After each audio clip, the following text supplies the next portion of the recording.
नमस्कार साथियों, आप सभी को Zoom study centre by Mukesh sir का कोचिंग में आप सभी का स्वागत है। आज मैं आप सभी के सम्मुख लॉर्ड कॉर्नवालिस से संबंधित आज की क्लास में मैं डिस्कस करने वाला हूं, जो कि आपका कॉम्परेटिव लेवल का एग्जाम की नजर से देखा जाए तो अत्यधिक इम्पोर्टेंट है। तो समय ना गंवाते हुए हम टॉपिक्स की ओर बढ़ना चाहूंगा। इससे पहले आप सभी से आग्रह है, यदि आप नए हैं तो मेरा चैनल को सब्सक्राइब कर दीजिए और इस वीडियो में अंत तक बना रहिएगा, वीडियो स्किप करके मत देखिएगा। देखिए, लॉर्ड कॉर्नवालिस हमारे एग्जाम की नजर से देखा जाए तो इम्पोर्टेंट इसलिए बन जाते हैं क्योंकि इनके समय में कुछ विशेष कार्य तो नहीं हुए थे, लेकिन फिर भी प्रशासनिक नीति के नजर से देखा जाए तो कुछ विशेष कार्य हुए थे। यही कारण है कि लॉर्ड कॉर्नवालिस जो है हमारी परीक्षा की नजर से देखा जाए तो इम्पोर्टेंट बन जाते हैं। तो बाकी बातें जो है विस्तार पूर्वक जानते हैं और आप लोग को बता देना चाहूंगा कि मेरा इन दिनों में तबीयत थोड़ा खराब है, जिसके कारण मैं कंटिन्यू वीडियो नहीं बना पा रहा हूं, तो उसके लिए हमें खेद है। तो देखिए, आज का मेरा टॉपिक है आपका लॉर्ड कॉर्नवालिस।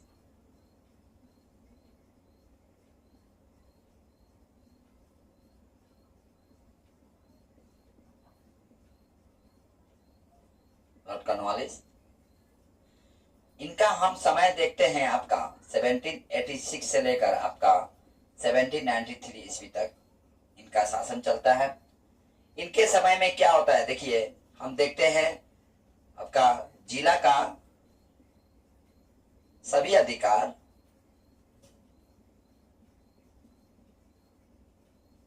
कलेक्टर को दे दिया जाता है, यानी डीसी को।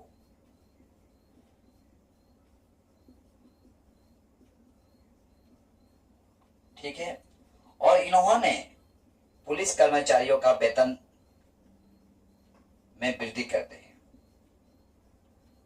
इससे पहले हम देखते हैं कि पुलिस कर्मचारियों का जो वेतन जो था वह सामान्य था। इनके पीरियड में हम देखते हैं पुलिस कर्मचारियों का वेतन में वृद्धि होता है, क्योंकि ये देखते हैं कि प्रशासन को यदि सुचारू रूप से चलाना है तो प्रशासन का दायित्व जो है जिनके कंधे पर है, उनका आर्थिक सहयोग भी अत्यधिक आवश्यक है। यदि उनका आर्थिक सहयोग सरकार की तरफ से नहीं दिया गया तो वो क्या करेंगे, अपने जमीन को बिक्री कर देंगे, यानी सामान्य लोग के लिए अपने जमीन से सौदा कर लेंगे। यही कारण है कि वो हम देखते हैं कि पुलिस कर्मचारियों का वेतन में ये क्या करते हैं, वृद्धि करते हैं। अच्छा, दूसरी तरफ हम ये भी देखते हैं कि उन दिनों में जो ग्रामीण इलाका होता था, ग्रामीण क्षेत्र में पुलिस अधिकार जो है किसे प्राप्त था, आपका पुलिस अधिकार आपका जमींदार को प्राप्त था। ठीक है, ये क्या करते हैं, जमींदार को उनके अधिकार से वंचित कर देते हैं। ठीक है,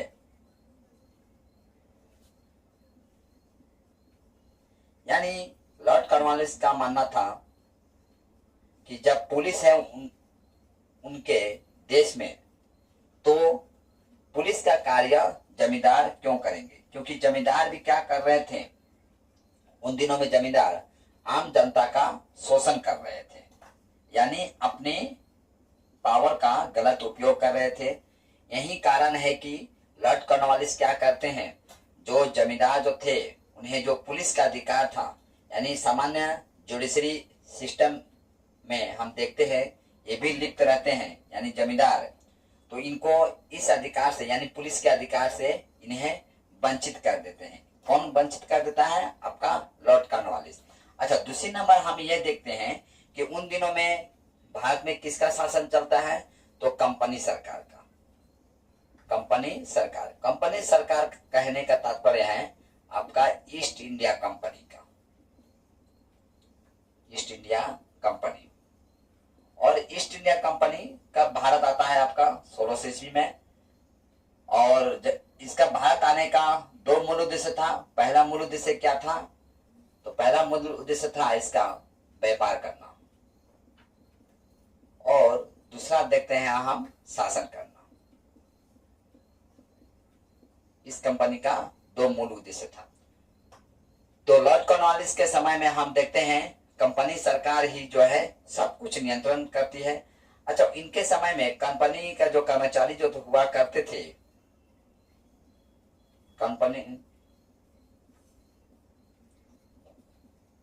कंपनी कर्मचारियों के व्यक्तिगत व्यापार पर क्या लगाते हैं? प्रतिबंध लगाते हैं।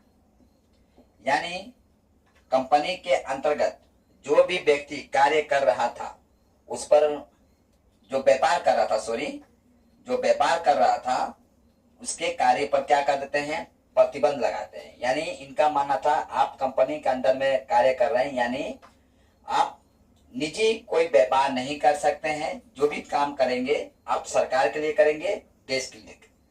तो ये क्या करते हैं? व्यक्तिगत व्यापार पर प्रतिबंध लगा देते हैं। ठीक है। अच्छा, इनके समय में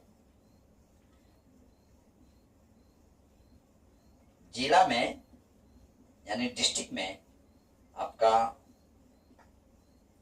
पुलिस थाना की स्थापना करते हैं।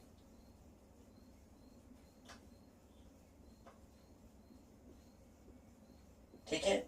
यानी हर डिस्ट्रिक्ट में हम देखते हैं एक पुलिस थाना की स्थापना करते हैं, और उस थाना का जो इंचार्ज जो है वो किससे बनाते हैं? दरोगा का।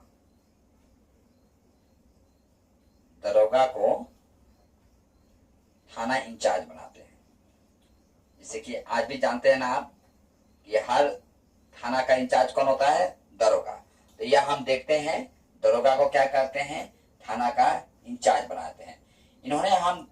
इन्होंने आपका 1793 ईस्वी में आपका अस्थाई बंदोबस्त जो है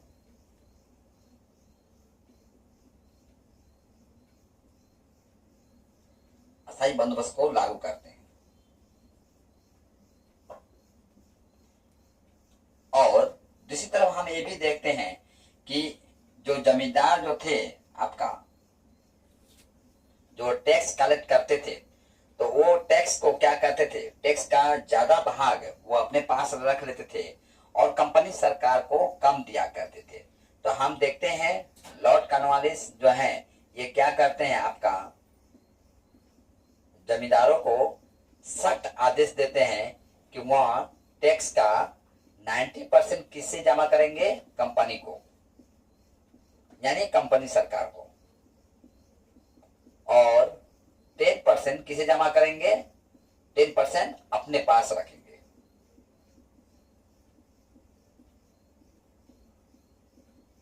ठीक है। इन्हीं सब कारणों के कारण हम देखते हैं आपका लॉर्ड कॉर्नवालिस को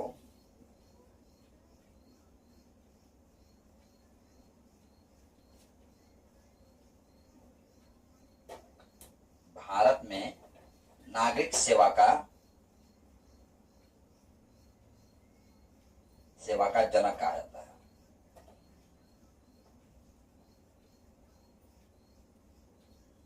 ठीक है। ये आपका वेरी वेरी इंपॉर्टेंट लाइन है। परीक्षा में कई बार पूछा गया है कि भारत में नागरिक सेवा का जनक किसे कहा जाता है? तो लॉर्ड कॉर्नवालिस को कहा जाता है। ये आपका एग्जाम के नजर से देखा जाए इंपॉर्टेंट है। ठीक है। अच्छा, दूसरी तरफ हम प्रशासनिक नीति में हम सुधार के नजर से देखते हैं, तो वो आपका लॉर्ड कॉर्नवालिस थे। ठीक है। इस हिसाब से आज की क्लास जो है